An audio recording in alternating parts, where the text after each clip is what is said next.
Hi guys, and welcome back to the channel. Today I would like to show you how to do a hard reset of the infotainment system in the new Skoda Kodiaq.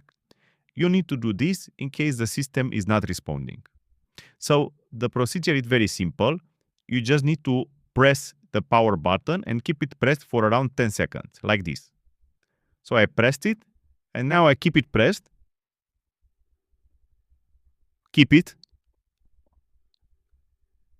And I will keep it pressed until I see the new Skoda logo. So keep it pressed.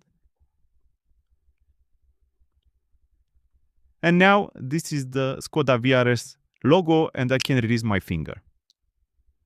And this is it. Now the system is rebooting and it should be back to normal. And again, you only need to do this in case the system stops responding.